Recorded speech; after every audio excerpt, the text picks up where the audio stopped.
So hey guys, and welcome back to another Axel 72 video, and today it's a pleasure to be joined by Nico Ogbeide. I hope I pronounced that right. How are we, man? I'm all good, man. How about you? I'm doing very well, thank you, and it is a pleasure to speak to you today. And for anybody who may not know, am I right in saying you're a 29-year-old super lightweight? Lightweight. Lightweight, okay, Yeah. well, Well, I can make super Well, to be honest, super featherweight. I'm boxing at lightweight at the minute, though. okay. I mean, I suppose you're still early on in your career, and you maybe just fluctuating for the moment. Yeah, yeah, yeah. Of course. And so I'll start with a question which I always like to start off with, being why did you start boxing? So I started kickboxing.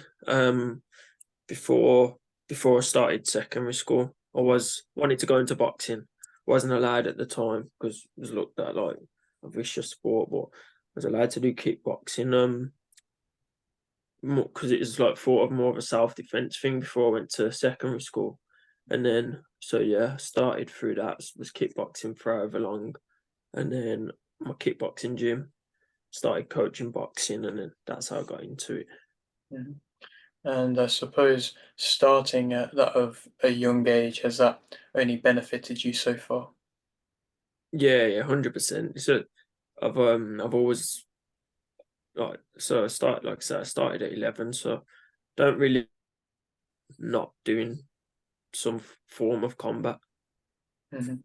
Indeed. And I suppose with any possible teenage anger or anything like that that kind of maybe came into your body, did you use combat sports as that of a release?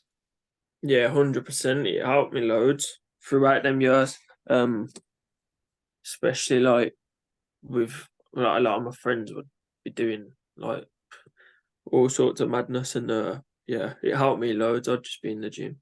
I stay disciplined. I respect that, and I suppose going into amateurs and things like that. Did you have too much of an amateur background? No, I didn't box amateur at all, not one. Um, just kickboxing. Well, kickboxing amateur. Boxing wise, no amateurs at all. White collar, unlicensed. And how was that white collar background for you? Yeah, I had around 30 of them. Like, About around 30 of them. Winning like won the majority of them.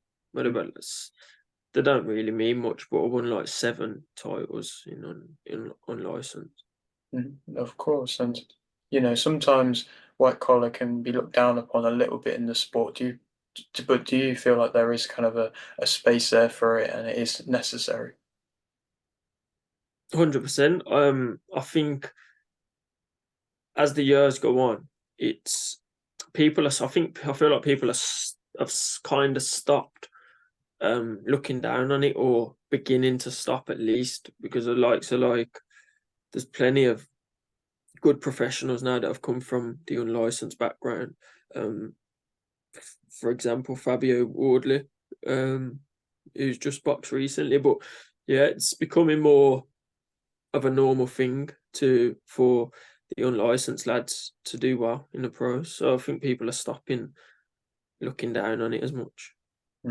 Of course, and quite often you find the unlicensed scene being that of a really good stepping stone, sometimes better than that of the amateurs to go into the pros because it is more of that of a professional type style in there. Do you feel like that was the case of it?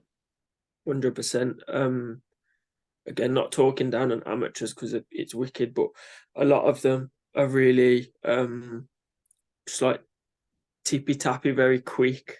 Mhm. Don't sit down on the shots. A lot of movement. Whereas, like you say, a lot of unlicensed, it's more of a pro style. Don't get me wrong. There's some poor standard unlicensed, but then there's some really good standard unlicensed, and you get the you get used to things like the ring walks, the atmosphere and stuff's a bit more like the pros rather than the amateur shows. Are usually in, say, like a little social club. There's no ring walk. You ain't got that kind of the show. Do you know what I'm trying to say? So I think it helps with that side of it as well. So when you turn over to the pros, you're already used to that stuff. Mhm. Yeah, I totally agree. And I suppose going into the pros for you, you've only been around so far, not too long, but why did you decide to make that jump to the professionals when you did? Um, don't know. To be fair, I was meant to do it a few years back, and then I stopped for a little bit. I stopped boxing for a little bit, and I was just PTing, like coaching and stuff. And I thought, you know what, I don't want to get to a later age and regret it. So I was like, you know what, I'm just gonna do it, man. Mhm. And I suppose throughout your life overall, you've been now, especially more than ever, been wanting to live life without any regrets. 100%. I think you don't get no younger, man. So yeah, put my all into it now. See how it goes. Indeed, and from your last performance, of course, you still remain unbeaten, but you managed to get a draw in that last fight against very game journeyman in, I believe, MJ Hall it was. And so from that fight, obviously, I've seen a lot of fighters early on in their careers suffer draws, and sometimes it can be easy to, see it as a bad thing and see it as a loss. But how important for you was it to make sure that you didn't quite see it as a loss? 'Cause it was not a loss, but you also just see it as that of a building process, I suppose. Yeah. So on the night when it happened, it literally feels like a loss. Like it's you think like, oh my god, as if that's happened. But to be fair, now like might sound mad, but I'm grateful. I'm grateful that it happened because I learned a lot from it, not just boxing wise. Like the fight, I was too. No, you was asking earlier my weight. I was too. Shouldn't be fighting up at that weight. I think he's fought as high as like light middle. He usually boxes at welterweight. It was quite last minute replacement. I box at super lightweight. Like I said, I can make super feather, but so I learned it's not always about ability. Don't get me wrong. I should be beating people like that. No disrespect, even with the weight difference. But um, if you have an off night and you've got the weight against you, and like a lot of things come into it, you can end up doing drawing. And so yeah, I've learned that. So again, I'm not fighting above lightweight. Um, super feather or lightweight, that's me. And then of since that fight, that draw, of because so I was working full time then as well. Now after that draw, I've turned full time. So thanks to my sponsor, Fiber Sports Memorabilia, have helped me out a lot. So now I'm just training. That's my job. So literally, I think like without the draw, I wouldn't have had them lessons. I'd probably still be working. So yeah, it's been a massive like it was like so it's horrible. It's like a loss on the night, but in the long run, it's done me the world of good. Mhm. No, it's amazing to hear that you've managed to go full time with this. A lot of fighters, especially early on, they can struggle with juggling jobs and things like that as well. And when you obviously fought an opponent who was an opponent who's fought a lot of guys, he's going to be there to make it difficult for you and going to be there to try and scrape a couple rounds and not always box the cleanest. But do you now have that kind of always, maybe you always had it, but maybe a little bit more so now? That level of respect for them genuine type opponents. 100%, man. That's another thing. Like you can't get complacent thinking, oh, it's just a journeyman, or because the minute that happens, that they'll try and scrape a little. They'll try and, like you say, they'll scrape a couple rounds off you, even if they're not. It sounds mad, but even if they're not as good as you, they can scrape rounds by just spoiling, pushing you back if they've got weight on you, holding you, just little things they've had over 100 fights. You know what I mean? They know what they're doing. So yeah, you've still got to have respect for them all, and you can't take any of them lightly, man. Can't give them no leeway. Mhm. Of course. And when you think about I suppose, future progressions of your career and this as a little landmark in your career, I suppose you'd much rather, I suppose, face adversity early on and then be able to rebuild and come back from that than you would been dealing with it when you get to the top ranks and not really being too sure how to deal with that. Yeah, exactly. And I've dealt with quite a lot, even just with turning pro. Like the process of it was long for me, and then like dealing with a draw early on. it's the difficult things getting done now. And like you say, I'm still unbeaten, so I'm dealing with adversity and whatnot, but not in the worst way possible. Like, I'm still unbeaten. It's not the end of the world, and I'm learning, and I've improved, and had all this good stuff come from a draw, not a loss. So it's all right. It's all good. Of course. And I suppose for the moment, what would you say currently is that main motivation for you? Midland title. Mhm. I just um yeah, that's my motivation for now. Yeah, Midlands.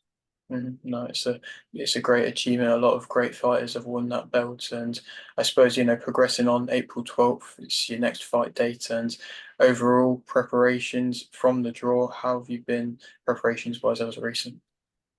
Oh, mate, I feel amazing. Like, again, for my last fight, I got a little bit from my debut. I got a little bit complacent. So, like, the fight against MJ, I was doing my own strength and conditioning, like boxing every here and there. But um, I've had a full strength and conditioning camp, like 10, probably longer than that, maybe 12 weeks, Mhm.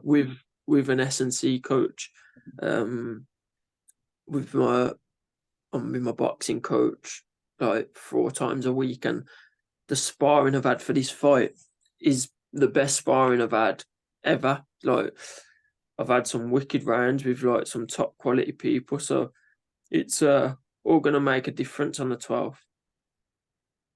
Very excited to see it, and obviously you are still so early on in your pro career, and I suppose before going into each fight, have you ever really suffered with nerves or anything like that? You know what? I do get nervous, but I prefer to be nervous. And another thing with that last fight against MJ, it sounds weird. I didn't have any nerves at all, and I was in the changing rooms, just felt like nothing. I just didn't even feel like I was fighting. Me, I like to have a little bit of nerve, so it keeps me on edge. It keeps me sharp. And yeah, I just didn't have that last time, even though I hadn't had a solid camp like I did beforehand. But yeah, I prefer to be nervous. And to be honest, I'm already feeling a little bit nervous for Friday. So I can't wait for the performance what I'm going to put on. Mhm. No, it's great to see that you kind of have that nerves, but you also locked in the process as well. And so I suppose as a fighter, for the fans coming out for you for this weekend, what would you say makes yourself interesting as a fighter? The draw's just completely changed me, man. Like, everyone that's seen me in the gym, everyone that knows me personally, they've all said like they can just see a difference. So with everything I've said, with all that coming together, I just can't wait to put the performance on. Like, I can't wait for it all to actually come together on Friday, and everyone will see like, well, like, I feel like people won't even understand how that's the same person. Like, is that the same guy that drew to MJ Hall like a few months ago? And people are like, yeah, it is. It's like, I'm excited for that. No, I can hear the excitement, and that's what, of course, you want to be hearing. And I suppose, obviously, you're not going to want to overlook anything for the moment, but future goals that you might have, is there anything on the in your head, I suppose?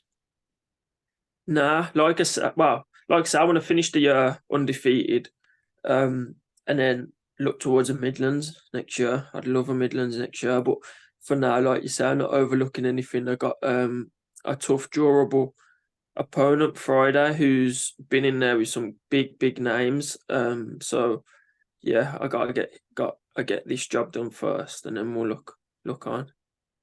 Indeed. Well, I appreciate your time, mate. I'm going to leave with this final question, which I always like to ask, and it's basically just to open up the floor to you. Is there anything you want to shout out, promote, anything like that? Just my sponsors, Fiber Sports Memorabilia. Literally, they've been amazing. They sponsored me from day one. To be fair, they sponsored me for my debut. Then solely sponsored me for my second fight, and then now after that, they've made me become a full-time pro. So literally, massive thank you to Fiber Sports Memorabilia. If everyone can give them a search, follow. That'll be good. Indeed. Well, it's amazing to hear all the good things, and very excited for this upcoming fight of yours, mate. And I wish you the best of luck. And maybe a little bit further along down the line, we can come back and have another catch up. Yeah, 100%, no problem. Brilliant. And so, if you're on your round here and you haven't yet subscribed, please do so. Like the video if you did indeed like the video, and thanks for watching.